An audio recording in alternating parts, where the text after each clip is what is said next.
Continuamos con esta serie de conferencias sobre el contenido del libro de bioética, Ciencia y Tecnología al Servicio de la Humanidad, donde trata fundamentalmente temas sobre la producción, crioconservación y adopción de embriones humanos. A este libro lo pueden encontrar también en idioma italiano.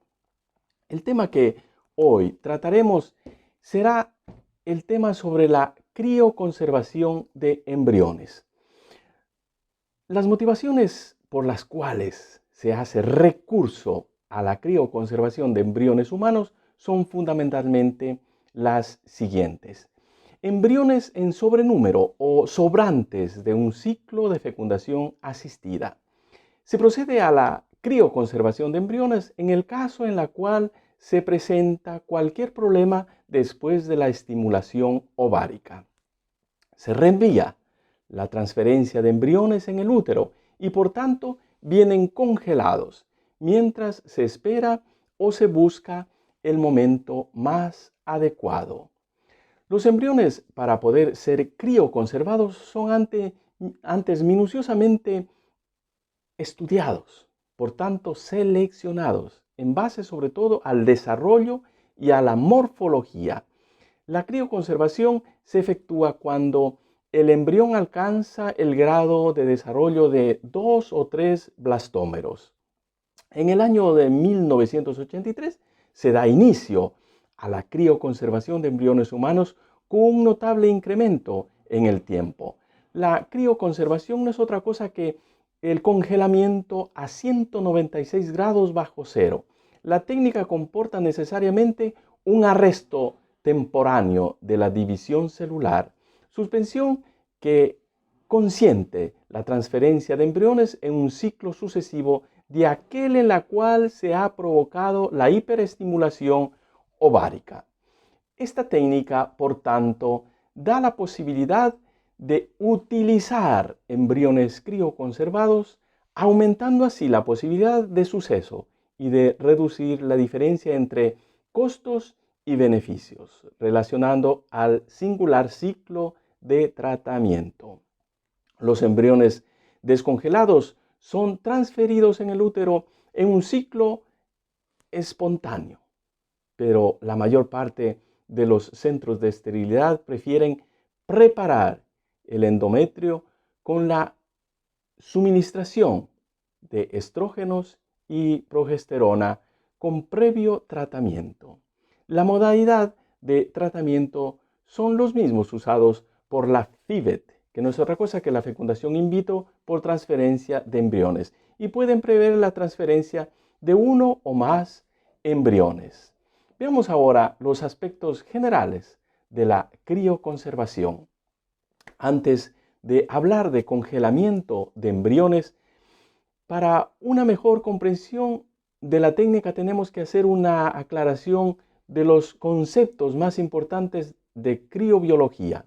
En primer lugar, es necesario afirmar que la crioconservación llegó a transformarse en una realidad después de años y años de experimentación sobre embriones y después de aplicaciones de consideraciones teóricas y de observaciones empíricas derivadas de estudios sobre diferentes especies y sistemas celulares. La crioconservación necesita la ejecución de diversas fases, por ejemplo, el preciso control de la cuota de enfriamiento y calentamiento, porque esto determina el destino final del agua que se encuentra dentro de la célula, sea en el citoplasma que en el núcleo, en el momento en el cual sucede el congelamiento o la crioconservación del embrión. Se debe tener en consideración que los límites de enfriamiento óptimo cambian de célula a célula.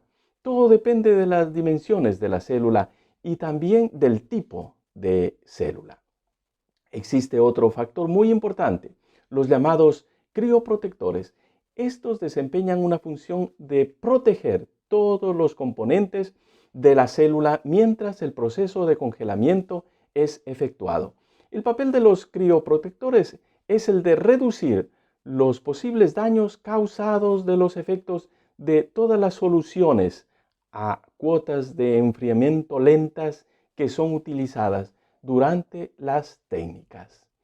El enfriamiento de las células, antes de todo, provocan tres fenómenos y estos son reducción de las actividades enzimáticas, reducción de los mecanismos de transporte activo, modificación de la estructura de la membrana celular.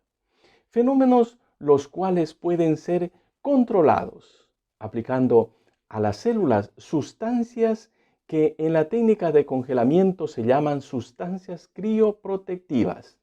Antes de aplicar la técnica, puede ser también evitados estos tipos de problemas si durante el congelamiento son utilizadas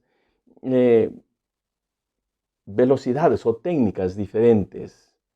Como resultado de la reducción de la temperatura, se comprueba un progresivo aumento de las presiones parciales de anhídrido carbónico, de oxígeno y de nitrógeno. Por tanto, de la solubilidad de los gases.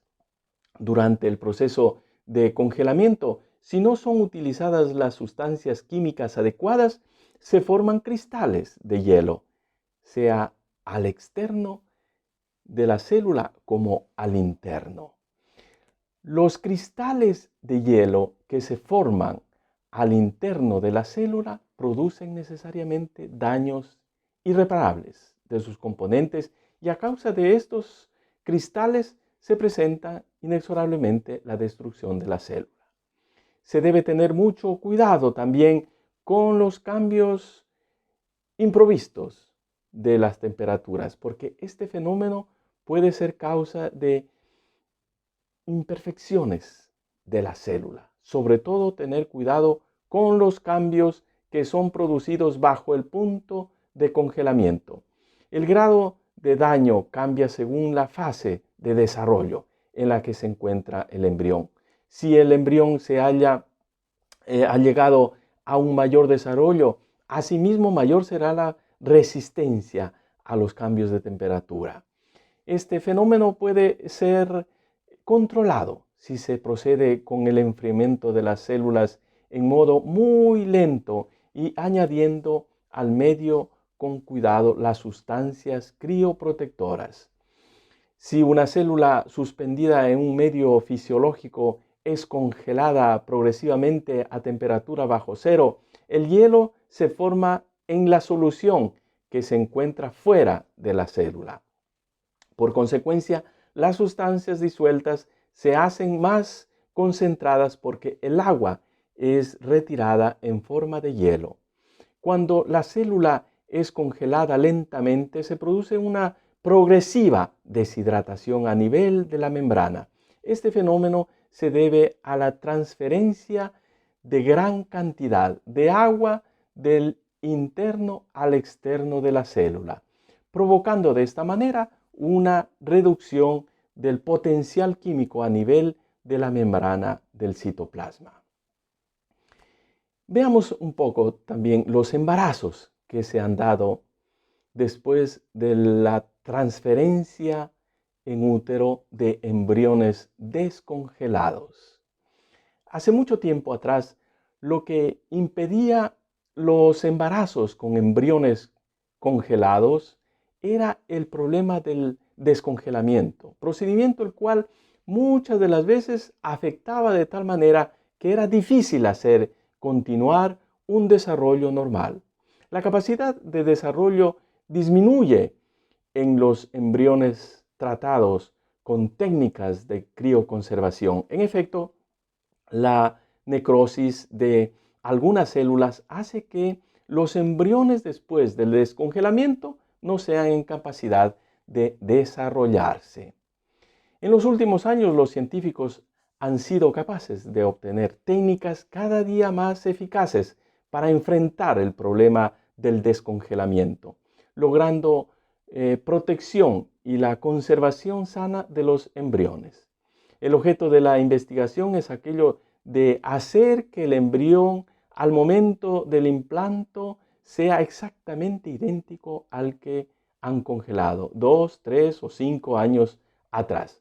Únicamente en el Reino Unido, en el 2011, se ha dado un incremento de los nacimientos del 12%. La técnica que ha llevado a dicho resultado es muy delicada, la cual consiste en tratar de eliminar las células necróticas o células muertas, las cuales pueden liberar sustancias tóxicas en grado de alterar las capacidades evolutivas de las células sanas. Esta técnica, que se viene aplicando desde el año 2000, consiste en, una vez que el embrión ha sido descongelado, es hecho con el láser, un orificio de 14 micrones de diámetro. Es introducida una micropipeta al interno, con la cual se aspiran todas las células necróticas destruidas, por tanto muertas. Una vez que el embrión ha sido, por así decir, limpiado, es puesto en soluciones especiales y luego de 24 horas está listo para la transferencia en el útero materno. La experimentación se pone el objeto de alcanzar 250-300 nacimientos en 2 años para verificar posteriormente la seguridad de la técnica. Algunos investigadores australianos y españoles, en efecto, han evidenciado cómo el descongelamiento, que tiene que ser ejecutado en particulares fases de la meiosis, puede llevar a la alteración cromosómica, en realidad no aceptadas al cierto por ciento. Para aclarar el peligro malformaciones, se propone de implicar 1100 parejas en las cuales la mujer no haya cumplido 38 años. Para el éxito de la técnica es necesario que haya una sincronía entre descongelamiento y la transferencia en el útero. Para ejecutar dicho proyecto han utilizado 2 procedimientos que tienen que ver con la sincronización: el momento del descongelamiento del embrión, el momento preciso en el que el organismo de la mujer se encuentra listo para recibir el embrión. Estos 2 momentos, el descongelamiento y la disponibilidad del aparato reproductor, en lo que se tiene que ver con el periodo de la ovulación, es muy importante para que se verifique el anidamiento del embrión en el útero y así garantizar el sucesivo desarrollo. La porcentual de sobrevivencia de los embriones después del descongelamiento es inversamente proporcionada a la durada de la crioconservación en 196 grados bajo cero y la modalidad de descongelamiento. La próxima conferencia será sobre el capítulo 2 del libro, donde trataremos sobre todo la experimentación y aspectos jurídicos de los embriones humanos. Te espero en la próxima. Gracias.